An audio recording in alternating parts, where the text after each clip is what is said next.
Magandang araw mga ka-protein. So ngayong araw is magte-train na naman tayo. Mag-workout tayo. Bali ang iti-train natin is back workout tayo ngayon mga ka-protein. Bali medyo wala na tayong sipon mga ka-protein. Tapos ito pala yung inuna ko mga ka-protein, pull ups. Bali ang ginawa ko dito mga ka-protein is 1 set lang. Tapos 11 repetition. Ito yung una kong ginagawa pagka nagbaback workout mga ka-protein para ma-activate yung mga muscle natin. Tapos yan parang warm up na din yung mga ka-protein. Pero bago tayo nag-pull ups mga ka-protein is nag-stretching na tayo kasi medyo mabigat yung katawan natin. At nung pagtapos natin mag-pull ups mga ka-protein, bali ito yung inuna ko, nag-dumbbell row ako. Bali ang ginawa ko dito mga ka-protein is 2 sets tapos 12 repetition.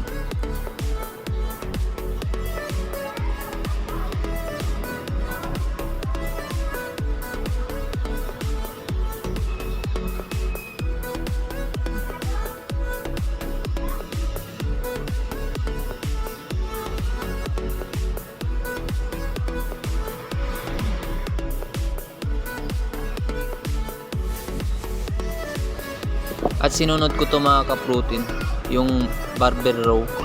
Bali ang ginawa ko dito mga ka-protein is 2 sets tapos 10 repetition. Bali kanina is yung ginawa ko dun sa dumbbells is 2 sets din, 12 repetition. Tapos dito sa barbell row, bali 2 sets tapos 10 repetition. Progressive overload yung ginawa natin mga ka-protein kasi yung barbell mas mabigat to kaysa dun sa dumbbells kanina.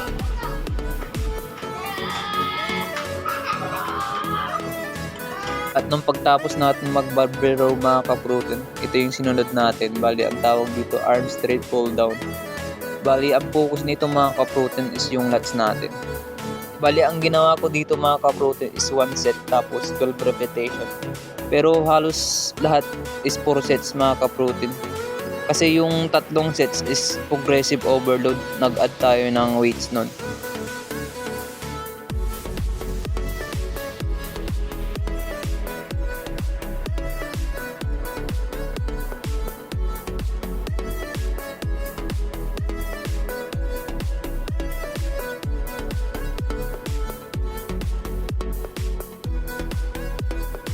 At ito mga ka-protein, nagdagdag tayo ng weights. Bali, concrete lang din yung gamit natin. Bali, ang ginawa natin dito mga ka-protein is 3 sets tapos 12 repetition.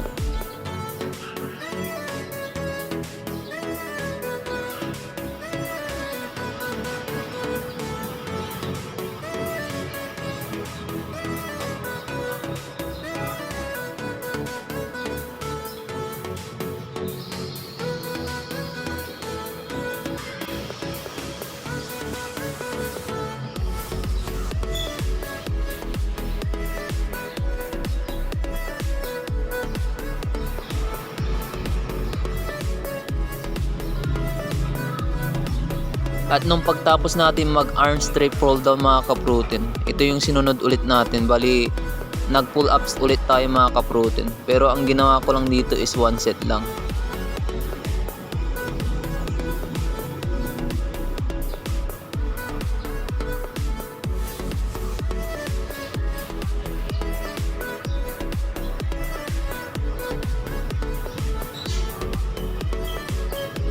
At nung pagtapos natin mag pull ups mga ka-protein, trinain na din natin yung arms natin kasi na-target din yan nung nag-back tayo. Bale, ang ginawa ko dito mga ka-protein is 3 sets tapos 12 repetition. Madalang na din pala akong mag-arms mga ka-protein.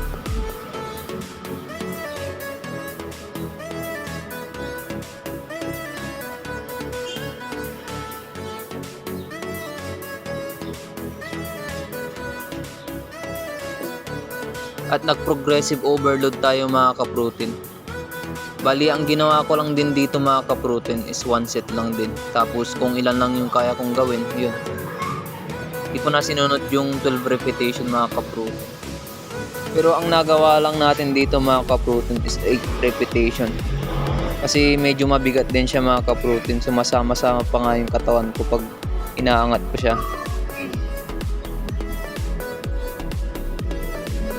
nung pagtapos natin mag-workout mga ka-protein is nagluto na din pala ako ng chicken breast. Niluto ko lang siya sa air fryer.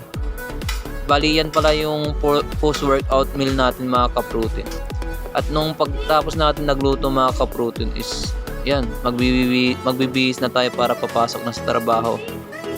Maghahanap buhay ulit tayo mga ka-protein.